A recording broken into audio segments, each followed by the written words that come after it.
And welcome back, ladies and gentlemen. I am again Trogdor the Memenator, and Kenshin will now be running Super Castlevania 4, an any percent run. Those of you familiar with Castlevania speedruns know that this is a run that relies almost exclusively on movement and jump mechanics. So, Kenshin, I'll let you have a few words and we'll get started. Sure, thank you. Thank you once again, Trogdor. And I am back. And now with my second run, this is going to be a run of Super Castlevania 4 in the any percent category. Yeah, I hope that I will do as good as I did my previous run of Dracula X. So yeah, this is going to be fun. Let's have a nice time. And with that said, Kenshin, do you want to count us down? Sure, I will be doing a countdown. I'll start in 5, 4, 3, 2, 1, go. Alright, and starting off this run with the Ruined Mansion, a couple of things you'll notice right away with an any percent run is that we rely exclusively on the cross as our sub-weapon in this game, as compared to Castlevania Dracula X, where we shifted things around in several levels. Here, building up enough to get the 2 and 3 icon that let us toss 2 or 3 crosses in the air at the same time is critical for having quick boss kills and maneuvering through some of the tougher enemies in the second half of the run. The Mode 7 graphics are on full display with some of the parallax scrolling in this first level, but you'll also notice the jump mechanics become very important here. In Super Castlevania 4, there's a concept called clonking. When you jump from a higher to a lower surface, you'll hear a little sound effect called a clonk. This clonk also slows you down momentarily, and so learning how to jump or otherwise maneuver out of clonks to preserve your forward momentum is extremely important. You might not think that a clonk here or there would add up, but it really does shave almost entire minutes off of a speedrun by the end. A little bit of motion trouble there as we move up to the first ring snap section of stage 1, but we're right back to it. That cross hitting multiple enemies is what enables it to trigger the drop for the 2 and eventually the 3. And we're already on to our next screen. Kenshin opting not to take the invincibility potion here and simply move through instead, grabbing that 2. Taking a little more damage than he usually does in the early stages, but plenty of backup strats here as we move on to the main courtyard. You'll also notice that Castlevania 4, as opposed to Castlevania X, takes a lot more advantage of vertical space. Rooms are wide open, with enemies often dropping down from above or hiding low, as you see in this room with the haunted horse heads and the vipers.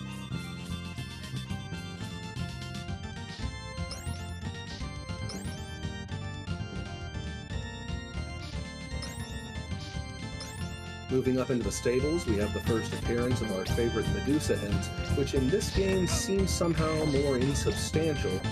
Kenshin, you'll notice, does not whip them directly, but allows the little dangle whip to strike them once, positioning them correctly for a back boost, instead of being blown backwards by them when he touches them. Using enemies for back boosting is a critical part of this run, and oftentimes enables you to skip things like staircases or entire sections of rooms, not dissimilar to the previous run. A quick kill on Rodane's horse and masterful movement means an easy and immediate kill. We'll be at about a +5, I think, at the end of this stage. Thereabouts? Yeah, 5.2. That's not too bad at all as we move into the Haunted Forest.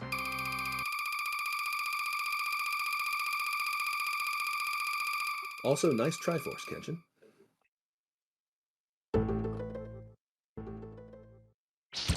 Haunted Forest starts out with one of the more annoying enemies in speedruns. These purple hands don't deal damage, but they pop up randomly and can completely impede your forward progress for about a second.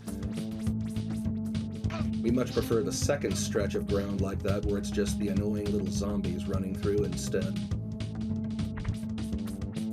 Again, here you'll see several good examples of clonk management as Kenshin masterfully moves from higher to lower platforms without letting it compromise his forward movement overall. Here, because this is an any percent run as opposed to a whip-only run, managing ammunition is very important, and you can't always throw multiple crosses forward because you may need that ammunition later on. Notably, the transition from Stage 2 to Stage 3 doesn't involve an orb, and so ammunition management becomes a little more important in Stage 2.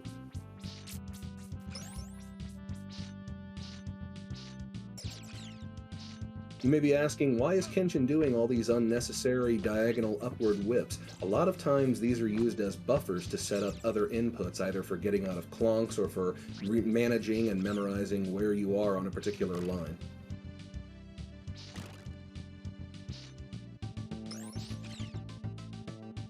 Fun fact, the bridge that Kenshin is crossing currently has a little bit of a programming error in it, and if you hit it at the wrong angle, you can phase through it and fall to your death, which obviously would be a premature end to the run.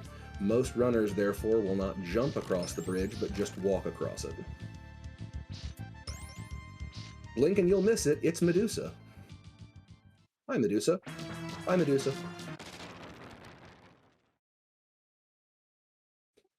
The back half of Stage 2 is just a couple of rooms that go largely downward across a coursing river as we head towards the caves. Importantly here, Kenshin will not damage the Batman enemies, hoping that one or two of them will provide him a back boost as he goes down these slopes.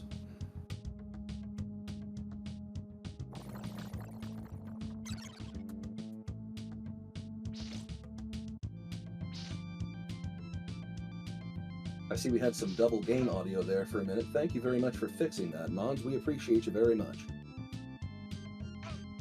There's those back boosts I mentioned, and just like that, we are going to be on to Stage 3, the caves. Stage 3 is really a stage that happens in 3 parts. We have the initial caves, where Mudmen movement is the most important thing for ensuring a successful speedrun, followed by a quick vertical ascent through a waterfall, and then a few screens of ancient ruins full of enemies and damage boosts. This first section of the caves contains some of my favorite music in the game, so I'm going to shut up and let us enjoy it.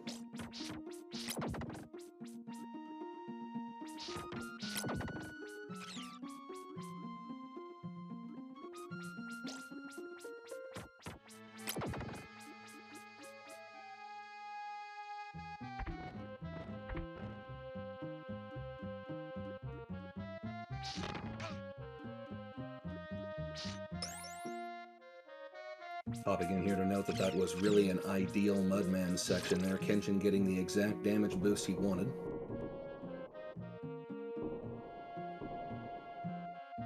And again here, the Mudman moving away ensures that the damage boost forward can happen with no problems.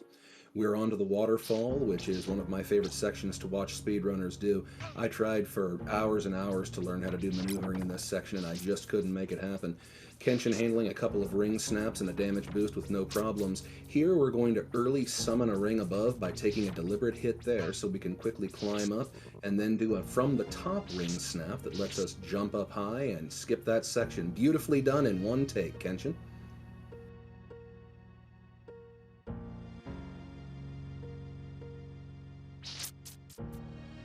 It's hard to stress how unforgiving the timing is for a lot of what you just saw Kenshin do. Sometimes 1, 2, maybe not even a full pixel's worth, a frame's worth rather, of forgiveness on that positioning and timing.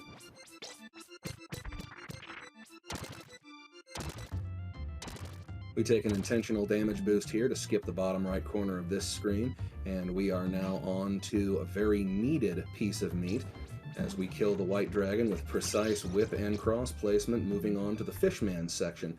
Now there is a possibility for a trolley fishman spawn here, but Kenshin automatically builds in a little bit of a safety strat, and we did in fact get the troll spawn, so it's a good thing we had that safety strat built in.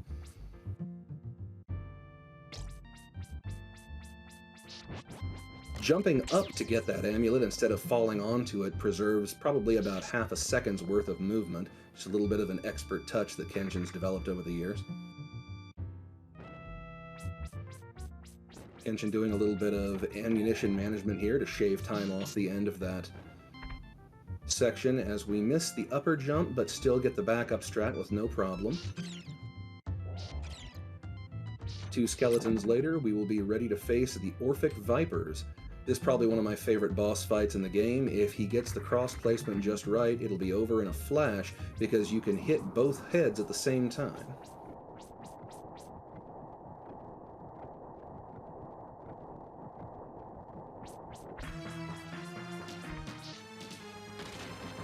Beautifully handled.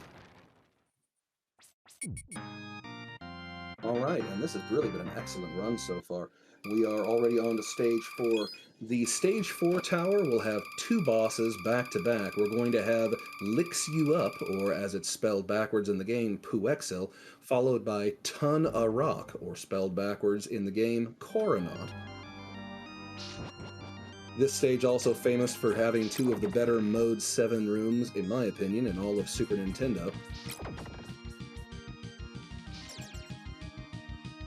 On this screen in particular, clonk management becomes very important because if you don't come out of a clonk correctly, those floors can overturn on you and send you into the pit. This is a very bad stage to die on because it's difficult to get back to a triple cross here.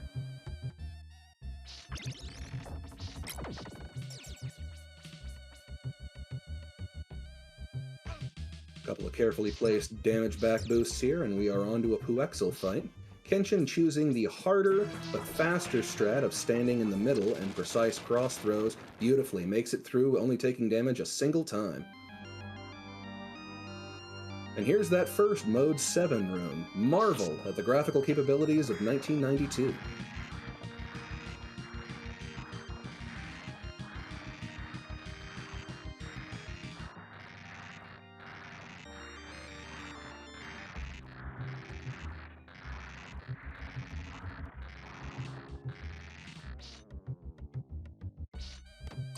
Bit of a shout out to a fellow speedrunner here. The upcoming whip swing onto the slowly appearing bridge was a process originally perfected by Super Castlevania 4 speedrunner JC, and pretty much everybody nowadays uses his strat for getting onto that bridge.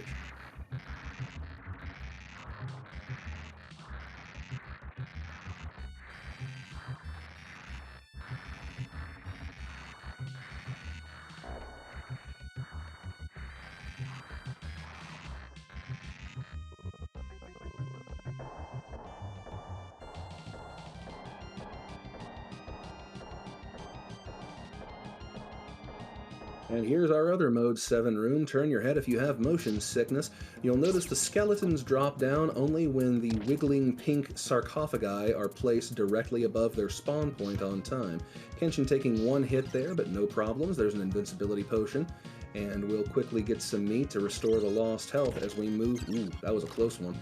As we move into a room ordinarily known as the zip room. Now, for the purposes of this marathon, Kenshin will not be attempting a zip route in this room, which is some glitchy movement that lets you quickly get to the other end of this longer room here.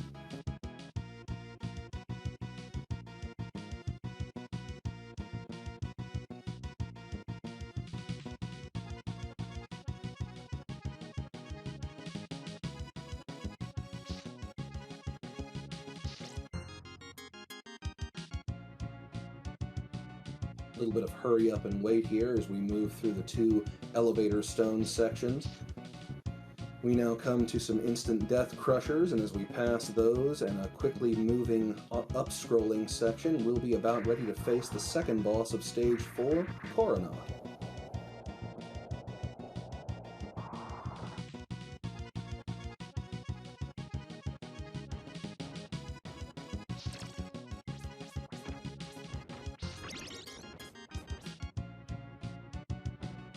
Now, a successful Coronaut fight involves knowing when to let your crosses go. Kenshin here waiting until the last possible second to throw all three, so that he can quickly collect them and throw two more.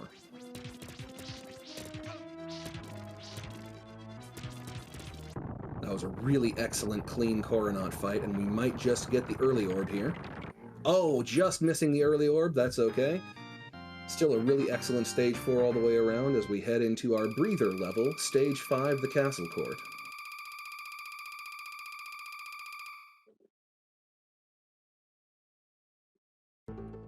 Castle Court not having a boss has nothing in particular, though it does contain Super Castlevania 4's version of the famous Fleaman Alley.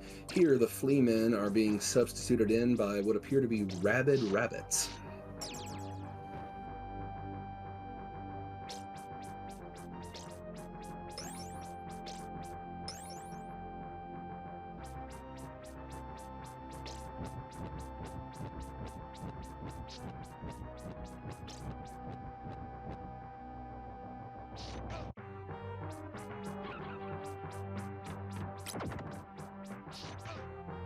Couple damage boosts going exactly as Kenshin wanted them to, as we move into the second half of the Fleaman Alley, and out with no problems. Very clean.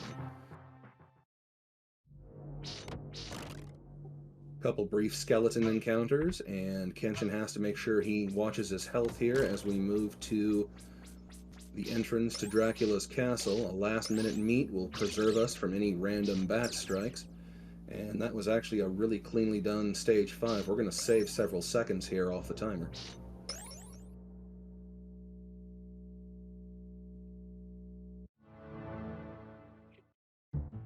Stage 6 is the point where the New Game Plus and New Game runs of Castlevania 4 merge together. All enemies are now equally tough, equally difficult to kill, and equally annoying. So from this point forward, if you've made it, congratulations. The Axe Knights make their first appearance, as do the Ectoplasms and several varieties of ghost enemy that we won't see again after this stage. More importantly, we have the famous Chandelier Room coming up, another Mode 7 special, so keep your eyes peeled.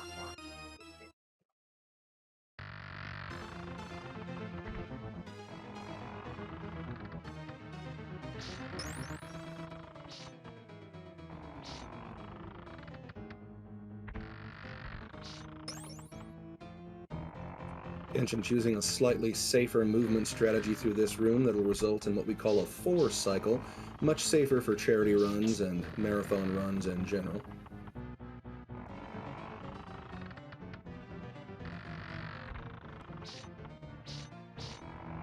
And we are on to the Dancing Spectre Halls. Now, if you happen to be running any percent Super Castlevania 4 and you've died and lost your upgrades, there's a secret room below one of these stones you can go to recharge any special weapon you want with plenty of ammunition. Here we don't need to because Kenshin hasn't taken a death.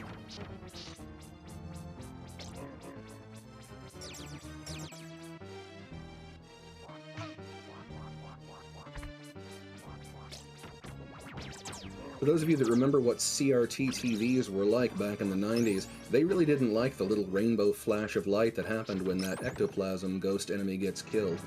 A quick bat boost here gets us up the second platform without having to use the stairs, and we are on to one of my least favorite rooms in the game. However, we'll get to see the Anduin boost. Taking a deliberate boost there lets us walk across the instant death spikes and save the loss of forward movement up of those stairs. Thanks, Anduin.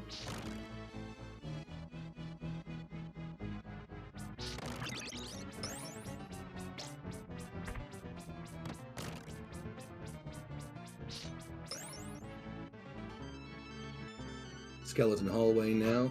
Generally much easier in any percent than whip only because the crosses do the work for you, you just have to keep up with them.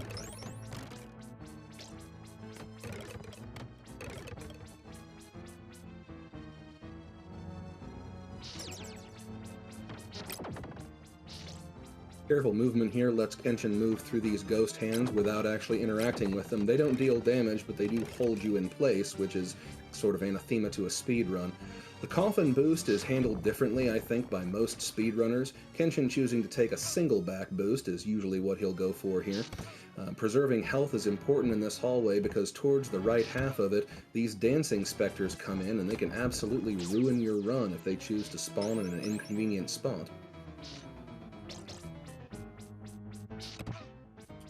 Kenshin throwing a few safety crosses here because we really only need the 3 for the final boss of this stage. Meet the Dancing Spectre partners, Paula Abgul and Fred Askare.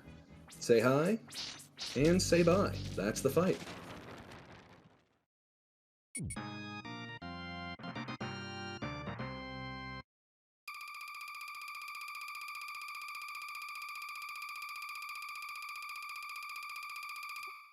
Moving into Stage 7, the Unliving Quarters, I think more commonly known as the Library, we have several new threats. The Spear Knights will stab you from below and are present on most of the staircases in this level, but perhaps more threatening are the little boo ghosts that take 4 hits to destroy, unlike the 2 they took in Stage 1.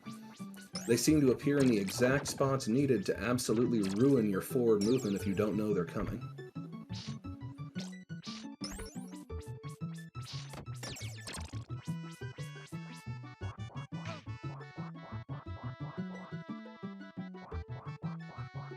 This vertical section is really just a couple of quick jumps and long fall down. No fall damage in Castlevania, of course, so you're free to zip right to the bottom and continue on to the room containing book jump. Now, ordinarily, in an any percent run, Kenshin would probably risk doing a book jump here, which involves a dangerous jump off this particular book, but here we're trying to avoid taking deaths for the sake of the event, so we'll take the slightly slower route, and we are on to our first Rug Monster rune. Rug Monster appears twice in Stage 7, both times trying to ram your head into spikes, but we're a little too clever to fall for that.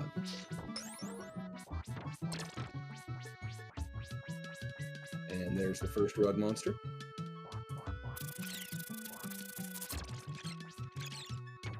Kenshin, by the way, with really fantastic cross placement there. It's, again, difficult to overstate how precise that needs to be to hit every single bat before it can cross his path. If you're off just a little bit vertically, something will get through and knock you backwards.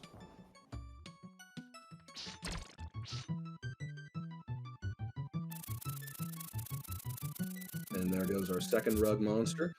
Just one more brief hallway before we have our fight against the haunted, unliving armor, Sir Grackle.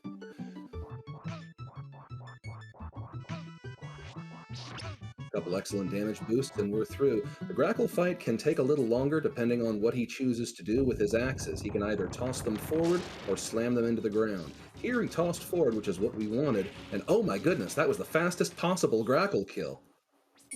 You gotta be happy with that. Nice Triforce again, Kenshin.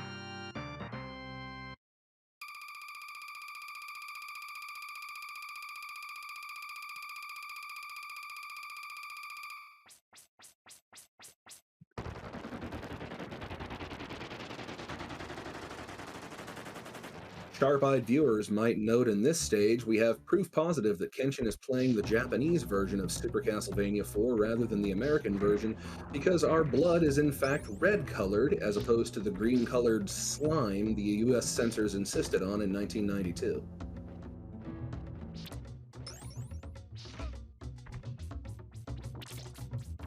Several opportunities to have a run go wrong in this stage, as most of the platforms you can touch will kill you instantly if you touch them the wrong way. There's also a lot of individual hazards from dripping blood, enemies, different ways to lose health too fast, too much. Excellent movement with Kenshin brings him to the second stage.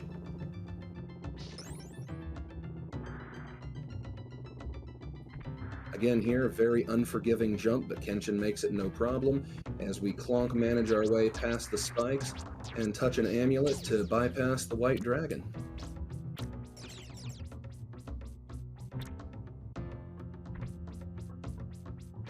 Kenshin choosing not to pick up the safety meat and continuing forward at a high rate of speed across the collapsing bridge.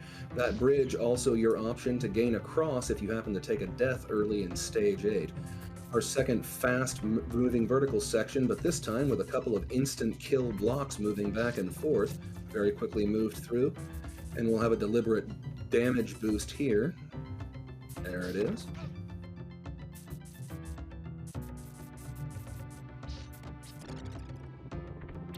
Those of you who have watched Super Castlevania speedruns before might be thinking, will there be a Vegas in this run? No, there will not. Vegas is somewhat unreliable, and we don't generally do them for these kinds of runs. But if you want to YOLO across this disappearing bridge, there is a chance to make it. Looks like in this case that would not have been a good Vegas, so good on Kenshin for not going for it, as we approach Frankenstein, the boss of Stage 8. Again, by tossing to the left there, Kenshin is able to get out more crosses more quickly and make short work of Frankenstein, or I guess it's Frankenstein's monster, for those of you that have read. And we're quickly into Stage 9, the Treasury.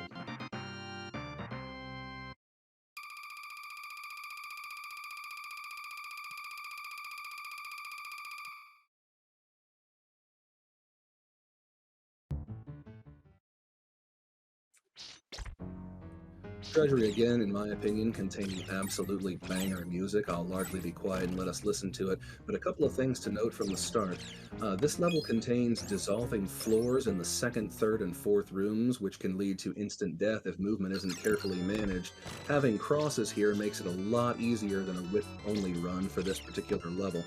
Additionally, in the latter half of the level, there are several opportunities to get moved off of the platform you want to be on by these sucking holes that appear. You'll see what I mean when they pop in. Kenshin has a strategy for deliberately damage boosting across those so as not to be affected by them.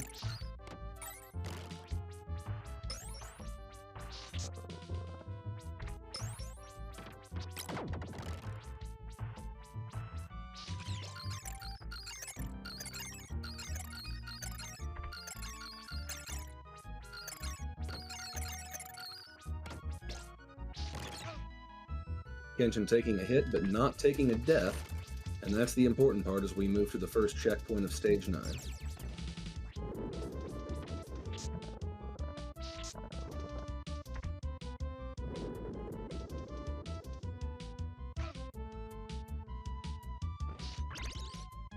You may have just noticed there, if you haven't noticed it by now in the run, that if you take damage while climbing stairs, it doesn't actually knock you back.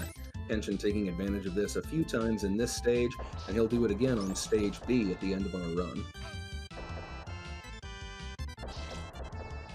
Here's those little sucking vortices I noticed earlier, and by getting hit by that long-awaited fireball there, Kenshin able to move immediately into the gold staircase. We call it the gold staircase because other than that meat, absolutely everything in this room is money. The enemies drop money, the candles all drop money. It's an easy way to earn an extra life or even 2 on this last ascent before the Zap Bat.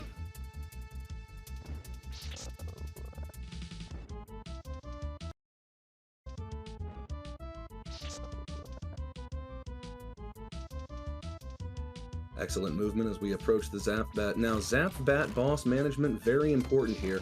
Kenshin wants to hit the bat a precise number of times before it separates into 3 bats at an appropriate height to throw crosses. Let's see if we can get it done.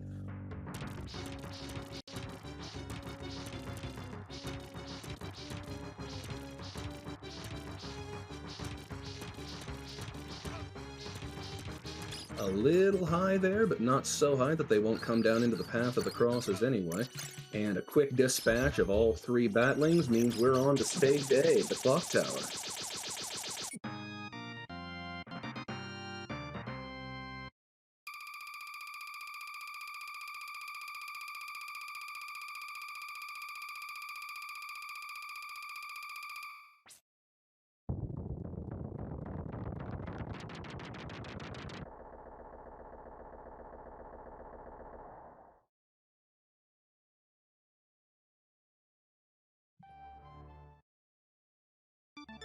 I think every Castlevania fan has their own favorite version of Bloody Tears. This is mine, but the one we heard in the Castlevania X run earlier is also particularly good. Stage A is mostly a vertical affair with multiple upward chamber sections to move through, this one largely depending on moving on these tight moving gears, and the second one will involve a lot more ring snaps.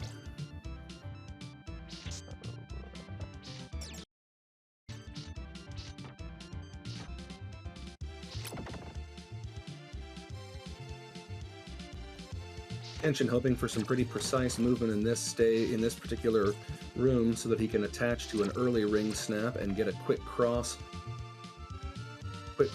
up those stairs.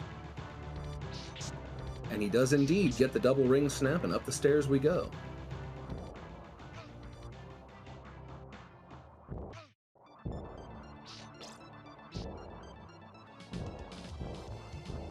Kenshin waiting there for the gear to line up correctly because despite how it looks, you can fall off even with a perfect jump if it's not well timed.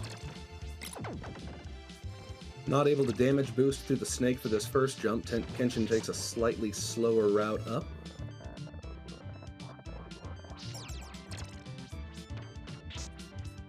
And the second ring snap strategy again was developed by runner JC and is now followed by almost every Castlevania speedrunner. Low to dodge, then high to dodge, and then out to the skeleton hallway we go. And we're on the last screen before Akmadan II, our mummy boss, who we hope in this case will be a left spawn for a quick kill. Everybody hope for a left spawn.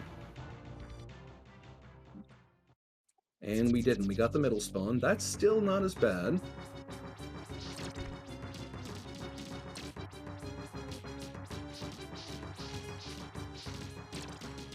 Hopefully this second cycle being either left or right. Nope, Mummy choosing to be kind of a jerk. Being a middle spawn both times. Kenshin nonetheless handling things with aplomb, and we are on to the final stage, Dracula's Tower.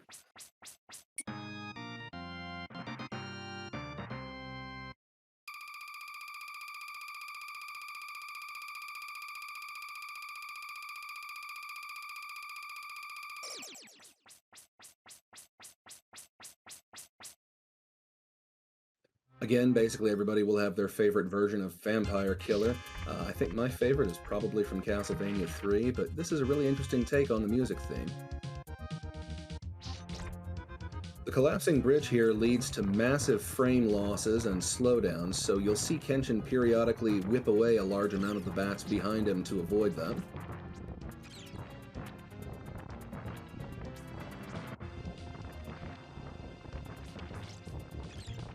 However, he'll save the last group of bats so we can perform the bat boost all the way down the stairs, and we are on to our final ascent before the boss fight, Rush, to end the game. These stairs collapse behind you as you go, so you get exactly one shot to go up them. Miss up your timing, and you take a death.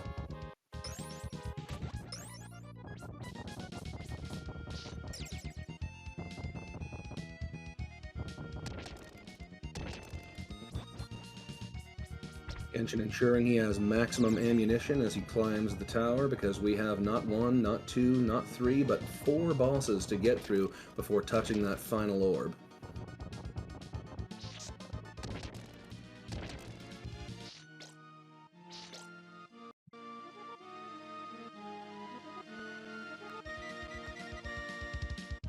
Precise movement up the floating stairs gets us to our final regular enemy section.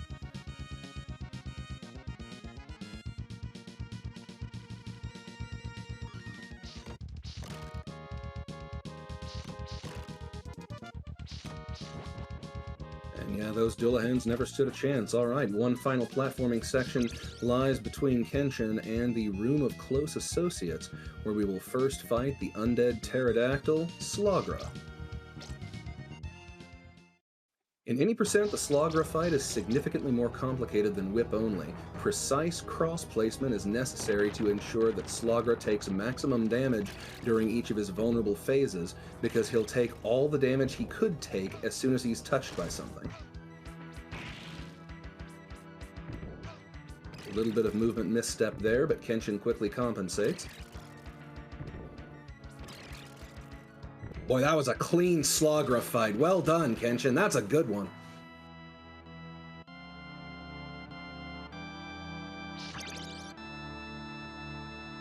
We are on to the macaroni and cheese breathing gargoyle, Gaibon. Again, here placing crosses will enable the first phase to go by in the blink of an eye. And we're immediately on to phase 2. Bye, Gaibon.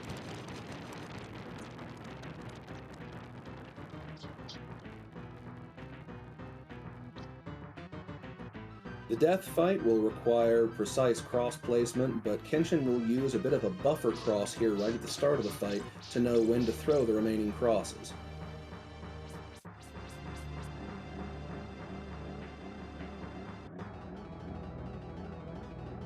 We're hoping if Death does make it to the other side that he chooses to dive down slowly. Unfortunately, he does not, opting for a swipe instead, so Kenshin will have to manage those scythes until he gets the pattern he wants. There we go. And with that, Death is dead, and we are on to the last enemy in the game, Dracula himself.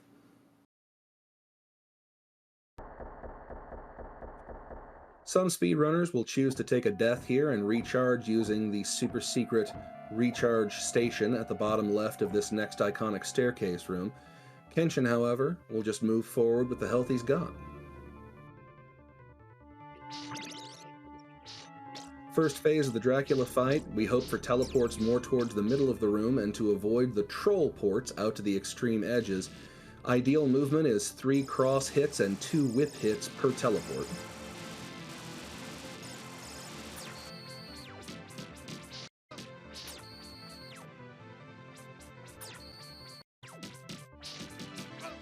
Dracula helpfully providing a little meat for the fight. That teleport was a little far out to the right.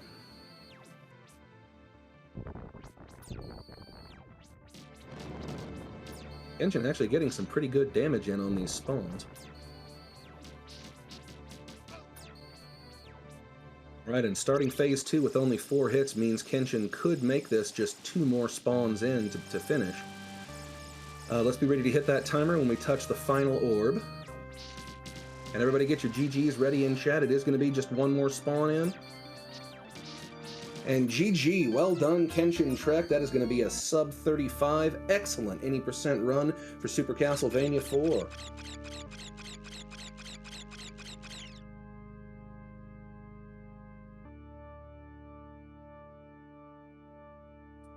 And again, time will be when we touch the final orb here.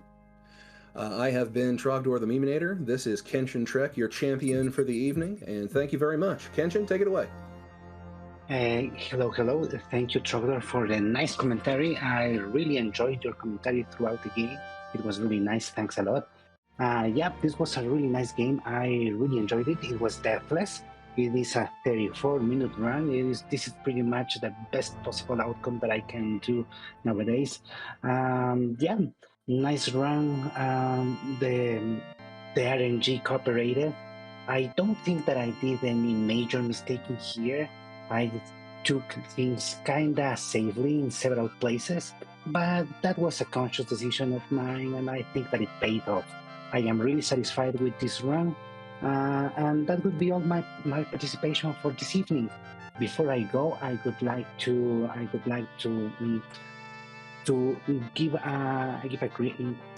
say some words for the CD4 community. The CD4 community is really nice. I really hope that the community comes together once more in order to do runs, in order to do weekly runs. Yep, nice people. If you, dear viewer, want to speedrun CD4, be welcome. This is a really nice game. The people that are among this community are really nice. So yeah, a big shout out to them. Also, before I forget, in my regarding Dracula X, I would like to give a shout out to JC, who is actually attempting to do speedruns of Dracula X. He's learning the game and he's actually aiming for the world record. The best of luck to JC, and I really hope that he gets the world record as soon as possible. And that would be all I can say about my participation this evening. Thanks to the staff of Retrothon for allowing me to participate in here. I really enjoyed it, and I'll see you next time. Bye bye.